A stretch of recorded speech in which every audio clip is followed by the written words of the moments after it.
Hello and welcome to ET Interview. They say life has changed because of COVID crisis. But few traditions don't change, which is that we always start the earnings season with the top management of TCS with a style. And this time, it's no different. It gives me great pleasure now to bring on board Rajesh Gopinathan, CEO of TCS and NGS COO. Gentlemen, good morning. So good to connect with both of you. Rajesh, NGS, I hope everything is fine, safe at your end, with your family and with your colleagues.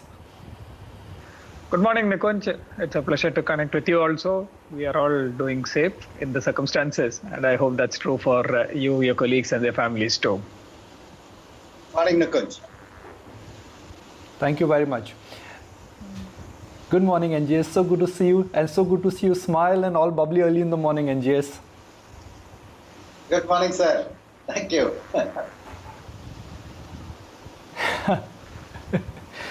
Rajesh, historically we always pay disproportionate time and attention to the quarter gone by, and we pay very little importance to the qualitative guidance. So let me do it differently. I'll not talk about the quarter gone by because the quarter gone by was a differentiated quarter.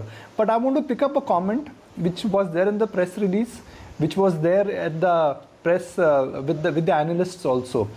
You've come out and made the following remark that the COVID downturn is behind and you are confident of a reasonable recovery in the second half of this year. Now that's a powerful comment, Rajesh, coming from someone who is managing a company of the size of TCS. What is your definition of recovery? Is it price? Is it revenue? Is it margins? I think what we had called out in the beginning of last quarter or this quarter or the end of last quarter, that this quarter will be the peak impact of the COVID crisis. And this is pretty much along the same trajectory. So when we're talking about the path to recovery, the first step is a path towards positive revenue growth from the bottom that we currently have. So we believe that starting from next quarter, on a quarter-on-quarter basis, we should start to see positive revenue growth and slowly trace our way back to where we left off. Currently, we are expecting that in rupee terms, by the third quarter, we should get to same levels as we were at the end of last year in the December of last year. And if with that trajectory, on a constant currency basis, also get to flat year on year by Q4. So that's the trajectory that we think is overall possible. And it's coming from the nature of conversations that we are having with customers. This last 3 months has been amazing. Whether it is from a TCS perspective and the way our associates reacted, the entire organization came together very rapidly to completely retool itself into a totally new operating environment. The speed at which it has done is remarkable. But a similar story is playing out across many organizations globally.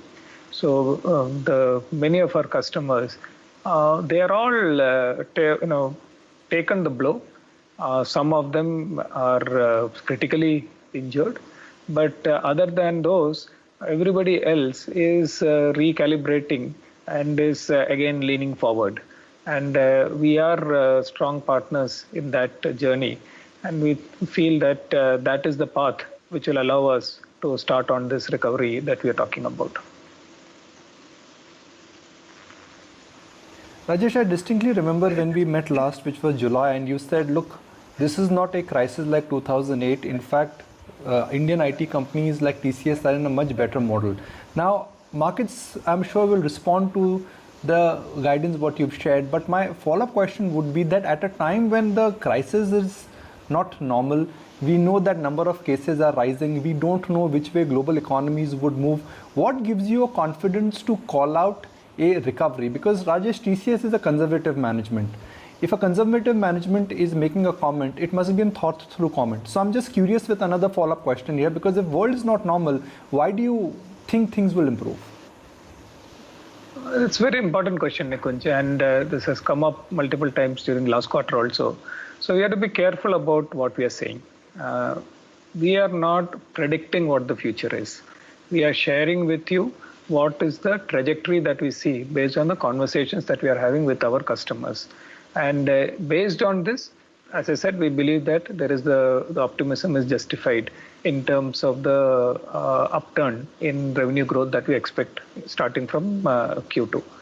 That does not in any way preclude the unimaginable things that are currently unraveling all around us. So you need to take everything in perspective. You need to, we believe that what we're sharing is an important data point that is of value to all our stakeholders. The environmental data points that are coming, we don't have anything incremental to add to it. I am not saying that if the pandemic were to continue to unfold the way it is, or if it were to further spurt, it will not have any impact on what we are saying. This is just a point of time, data point from our side that can help each of our stakeholders make their own independent, informed judgments.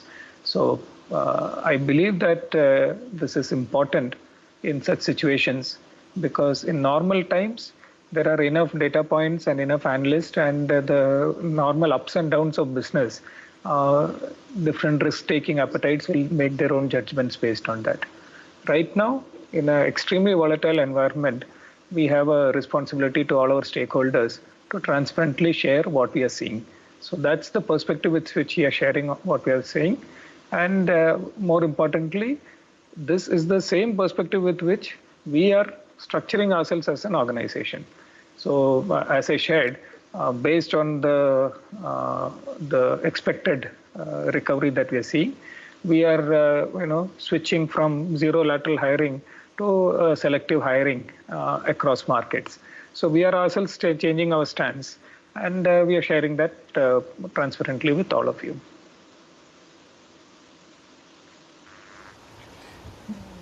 Well, thank you for that, Rajesh. I'm sure everybody will appreciate that because what we're staring at is not a normal cyclical downturn. It is a structural challenge which all of us will have to reboot ourselves. So, NGS, I like to focus on the bright part, and I'm going to pick it up from where Rajesh left, which is that things are incrementally looking up. But things are incrementally looking up in which particular vertical or geography for you, NGS, and where do you think this entire cloud plus digital migration has really helped TCS? And another follow-up question clearly NGS here is that in terms of in growth recovery, do you expect a differentiated growth recovery because of COVID crisis in the businesses and the verticals offering you have? Thank you. I think, life sciences and healthcare as a vertical has done really well during the past quarter. And we continue to see a lot of opportunities in that particular segment. Overall, I look at what has happened in banking, financial services, insurance, and pockets of manufacturing, in communication, media, and entertainment. And these verticals are actually, we are seeing some very good traction for the kind of offerings that we have put forth in the marketplace, whether it is digital workspaces or cloud migration or end-to-end digital transformation. In this particular quarter, which I passed by, the communication, media, and information sciences delivered one of the largest deals for us. And our deal closure during this quarter has been pretty good, $6.9 billion. This also augurs well for the banking financial services. They started a little cautious because, as they saw the economic lockdown. Just not banking, but in almost every customer segment. We talked about this crisis being different from GFC in the sense that there is a whole round economic lockdown that happened. Because of that, everybody started to conserve cash and went into an optimization at the beginning of the quarter. But as we ended the quarter, we saw, quite a bit of confidence coming back, in a good number of our customer base, which is also the reason why we thought that we should share that with you, the way that Rajesh articulated it. Right? UK as a market is doing really not that great because they have this double whammy of Brexit as well as the pandemic hitting them. with the result that, look, I think that it's going to take some time for that market to recover. Europe has done well that, every market they've managed to contain the pandemic. Now slowly they are opening up the borders across these countries. So it's really looking, looks like, there are opportunities in Europe. And we believe that on a rupee term, if you really look at it, we have had a modest growth compared year on year. We believe that, Q2 will certainly be a growth quarter for us from the base that we have in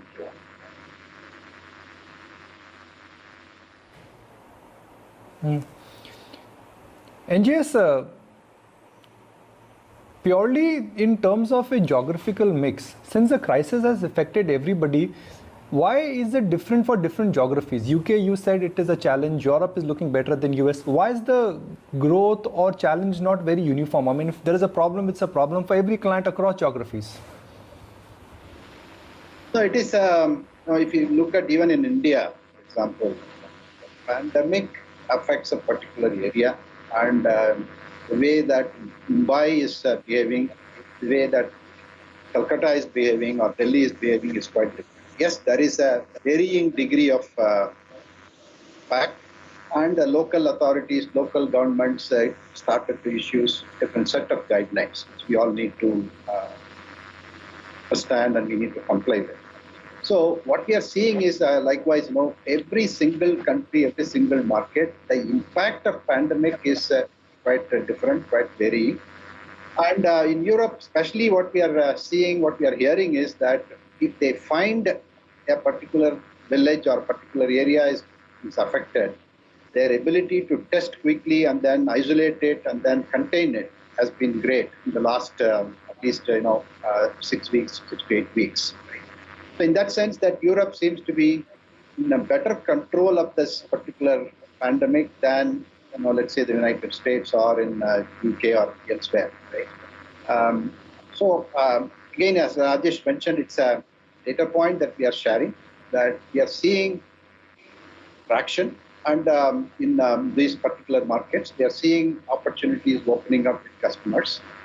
Specifically, yes, I think optimization is clearly a theme, and innovation-led digital workplaces is a big theme, right? Everybody wants to support this remote way of working much more holistically than what they were before.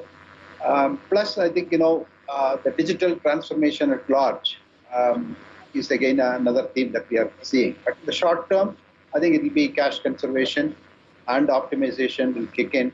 But in the medium to long term, I think number of our growth and transformation offerings will be very compelling.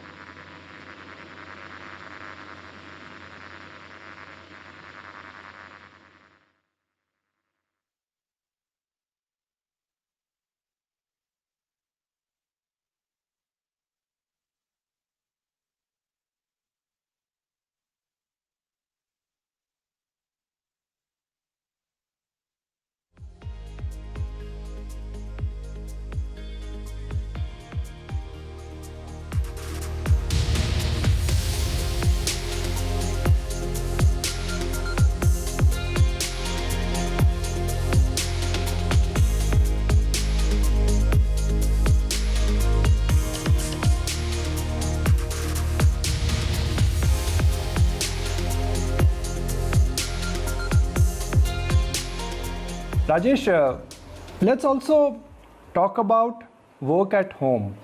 Work at home is something which TCS has adopted to. You've already given a guidance in terms of how much of your workforce will be migrating to work at home. How will work at home permanently change travel, the onshore offshore model, and also what will happen to your SG&A costs? We had actually briefly discussed this last quarter also in the same program. As I said, this needs to be seen in some from a perspective of a long-term trend. So as you think about the way work has shifted, the remote work and the ability to execute remote work at increasing levels of quality through the leverage of technology and optimized project management systems that are made to suit such an environment has been the hallmark of TCS's success and the thought leadership that we have exercised in this industry. So whether it be the original concept of integrated on-site offshore delivery model, or the global network delivery model that we pioneered with multi-location delivery capability, or more recently what we call the location-independent agile that we pioneered to actually adopt agile as a basic delivery framework, but still integrate that with a distributed workforce. So we have been systematically every few years pushing the boundaries and redefining the art of the possible in terms of what the new working environment looks like. So it's the SBWS operating model that we are rolled out is in one form a logical extension of the journey that we are in, and in another way it is another very big milestone in this progression. And it's very important to understand that just as differentiation in the global delivery happened by not thinking of the given location independently, not thinking of offshore as offshore only, but by having project management systems that will integrate both on-site and offshore, thinking through work distribution from on-site to offshore, quality management systems, etc. Similarly, this is not about work from home. That is why the holistic framework that has been rolled out, which we're calling SBWS, is so important, because it needs to be seen in toto rather than just as a single location that is linking to the network. So we are quite excited by it. In some ways, as I said, it's a logical extension of the journey we were in, but in many other ways, it is completely opening new frontiers. And the most exciting aspect of it is actually what it does in terms of the way talent is deployed. And project organization per se will fundamentally change. And that is the most exciting aspect of it, what we call talent fungibility. And the remaining aspects of it are yet to be figured out. I am not even sure whether what the impact from cost benefit perspective will be. But anything that results in fungibility of key resources or any form of resources, whether it is cloud, whether it is network virtualization, has always resulted in greater efficiency and growth. So we are quite committed to this journey, and very, very excited the more we see it. So I'm going to ask a closing comment from you, Rajesh. How has life changed for you? I mean, for someone who would travel 60 to 70 days in a quarter, now work at home and very little travel or no travel actually for the quarter gone by. How has life changed for you? It couldn't have been better than this. Eat on time, sleep on time, you get to spend time with family. So it has so many benefits. The point is, all of us, when many of our clients that we're talking to, we are all asking ourselves, why didn't we think of it earlier? Because the enabling technologies existed. Today we said that our executive connect has gone up 3x.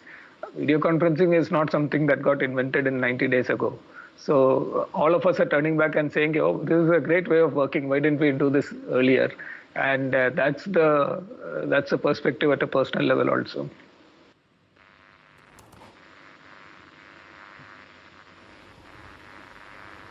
Well, Rajesh, NGS, gentlemen, fantastic to have you both back on ET now. Stay safe and certainly hope to see much more of you going forward. Thank you, Nikunj.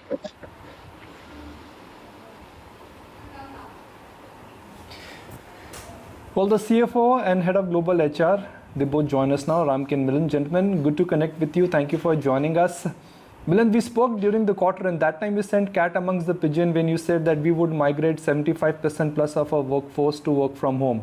I've been told for the quarter gone by, less than 1% of TCS workforce or 99% of TCS workforce was working from home. So how has the experience been for TCS and for your clients, Milind? Yeah, on a lighter note, we always over-deliver, Nikunj. So I think it has been a journey. Last four weeks, just amazing piece of work done by everybody. Our operations, our finance, our admin, HR teams coming together and made all of this happen. 95% of our people working from home, and 1% of the population is coming to work for various reasons. It has been a change for everybody. I will not say it has been easy cakewalk for us. There would have been many things, very different things we have done from a people perspective. As I said, associate health and well-being has been a paramount thing for us and has been a key factor in our decision making. So we have done many things for along those lines, and all our business decisions are made considering that umbrella guiding principle in the mind. So I think in summary, overall, I think I look back in 4 weeks, I think, phenomenal effort. The most important part is to be, while doing all this, we, continue to take care of associates' health and ensure that we continue to be the happy organization.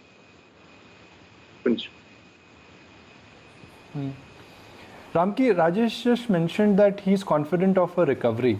He's confident of an all-round recovery, both in revenue, client engagement, big deals. Can I say the aspirational band of 26 to 28% remains an aspiration, or something which cannot be ruled out that you will revisit and achieve very soon?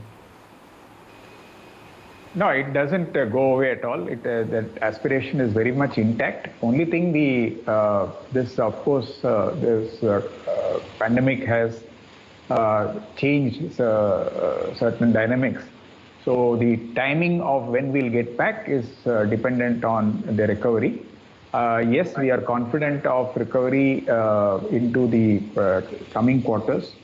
It will be very segment and specific country driven, but across many of the sectors, we expect that to happen.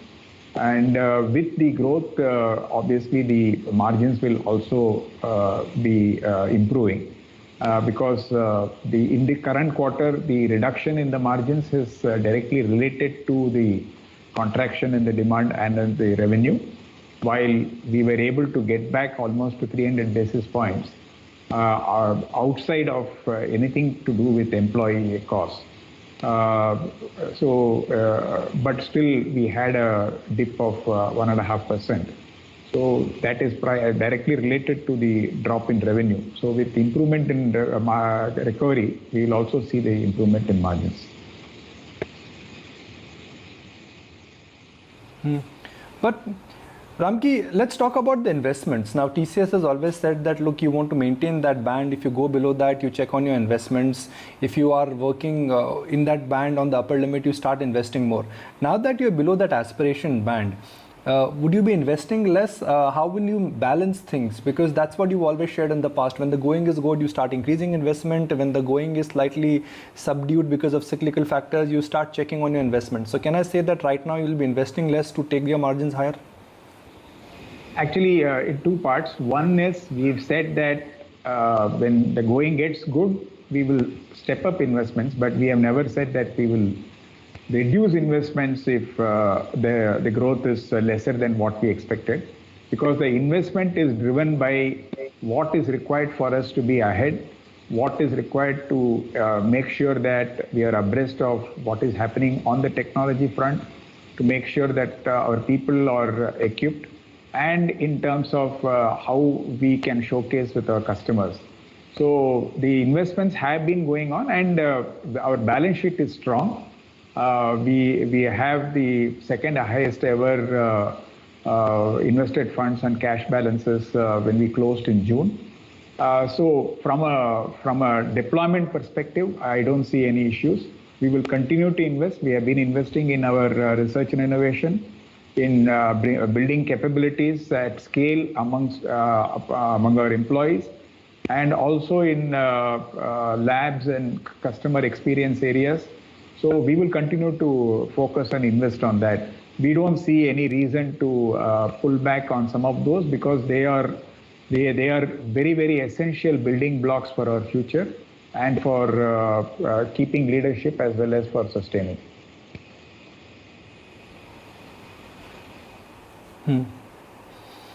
Milind, Walk us through the new hiring plans, what you have. Can you quantify us in a granular number that between last quarter and now, there is a change in your guidance in terms of employee additions? What has led this? Is this a uptick which is a permanent uptick, or are you likely to revisit it after a quarter? Okay, so I think for the last quarter, like I said, we had our regular voluntary attrition, and through our operational discipline and internal talent development activities, we ensured that most of the fulfillment for the new demand happens with internal resources, and so that operational discipline. So basically, the addition was obviously less than the people who left us, and thereby resulted in a negative number for the current quarter. Going forward, we are, like I said earlier, we will continue to get honor all our 40,000 offers we made in the campus in India, and that will go through from this mid-July through the year. So that engagement with the fresher recruits and everything else is on very actively for the last 3 months, and we will honor all of those offers, and we'll continue to do that. And we'll continue to basically have similar kind of recruitment arrangements globally from the campus and from the market, depending on the demand.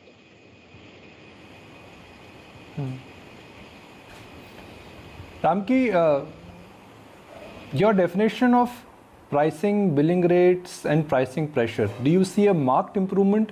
Do you see a minor improvement? Or do you see status quo in the second half of this year? Because recovery, what you have been talking about, or the management is alluding to, Ramki, has to be a function of revenue, pricing, order, everything, right? No, it will be stable. I don't expect pricing or realization to be dramatically increased. At the same time, we have to be conscious that some of the sectors have been badly affected, and there is expectation from some of the customers and some of the sectors for support. So we have been very supportive, and we have looked at it in the contextually and depending on the relationship. And it's a very mutually beneficial relationship and mutually beneficial manner, so that we don't hurt ourselves. Both of us don't hurt ourselves. At the same time, we are conscious of the current situation. So I don't expect it to significantly improve, but at the same time also not be severely impacted. So it will be a portfolio as is, and even in the current context, it has been in the same manner. So we continue to see that at least in the next foreseeable future. Ramki, every company we've spoken to, whether it's tech, non-tech, whether it's infra or FMCG, they are just using one line, which is that we are conserving cash. We're keeping our balance sheet strong. We do not want to really spend a lot. Now, TCS generates a lot of cash. You pay, and you follow a very liberal dividend payout policy as well. Could there be a change, or could there be a relook at your dividend policy or the cash spending? Are you likely to conserve much more cash this year than what you've historically done in normal times? See, our dividend or return policy has been 80 to 100% of our free cash flow. So there is no departure from that policy. So it's a range between 80 to 100%. In the last couple of years, we have been very close to 100% or even slightly higher.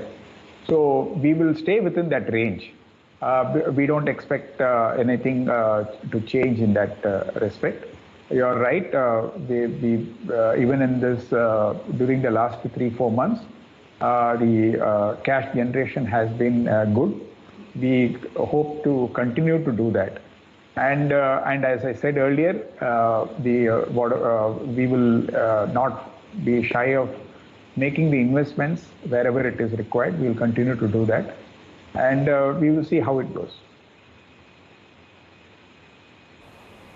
So what you're confirming to us is that there's going to be no special move to perhaps conserve cash or cut down any of the investments or dividend policy, right, Ramki? I don't want to get this one wrong. Yes, that's right. The policy, as I said earlier, it's a range between 80 to 100%. So with the scale that we have, that range itself, a calibration within that has a direct has a meaning. So you will have to take it from that perspective. Milind, everybody is using the word new normal liberally, so I'll use it also, new normal. Work at home is the new normal, and the reason I'm spending so much time on today's interaction talking about work at home or work from home, Milind, is because this is going to change the dynamics, the productivity level, the client engagement, how you would be making future investments, what will happen to campuses and other aspects for TCS. How do you see the long-term scenario for TCS and employees changing because of that, and how will you start capturing that going forward? So I think a few points I would mention. That there are many aspects of this, but I think the first and foremost is talent fungibility. That will significantly improve. We'll not talk about I need talent in Pune or I need talent in Chicago or Sao Paulo or Beijing, right? You would actually have talent fungibility across geographies. There is a lot more because of this. Whatever happened in the last 3 months, there is a lot of acceptance internally within TCS and a lot of acceptance with our customers of doing that. That is one. I think the most important aspect of this change. The second is basically customers' ability and willingness to adopt to this model. And to be able to connect people from wherever they are, right? And so the location independence of this model will also change the dynamics for everybody. And while we always had an on-site offshore model for many years, but the way to look at skills and the way to work with each other in this virtual mode. And the acceptability of that,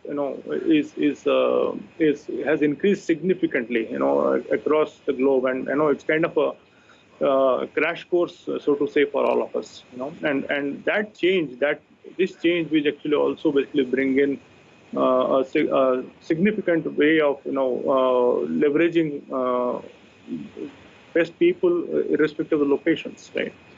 The other aspect is, senior management connects, the CEO level connects, the CXO level connects. We have done actually a lot more connects than we ever did in the past, because of, again, for the same reason, the acceptability. We always thought that the most important meetings have to happen in person. That is not the case anymore. We just come together, have discuss, and have a chat tomorrow, and then the two CEOs come and connect in a jiffy. So I think those are big things, and will help establish a deeper relationship with our customers. Phenomenal way to go forward.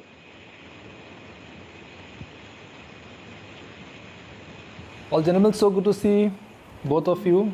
Stay safe, good luck, and I really sincerely hope that we get a chance to meet in person soon and interact and chat over a coffee. So thank you very much and have a great day. Thank you. Same to you. Always good talking to you. Bye. Let's take a break. When we come back, well, we are about half an hour away from the market open, last trading day of the week. We'll get you some stock ideas and what should be on your focus for the rest of the day.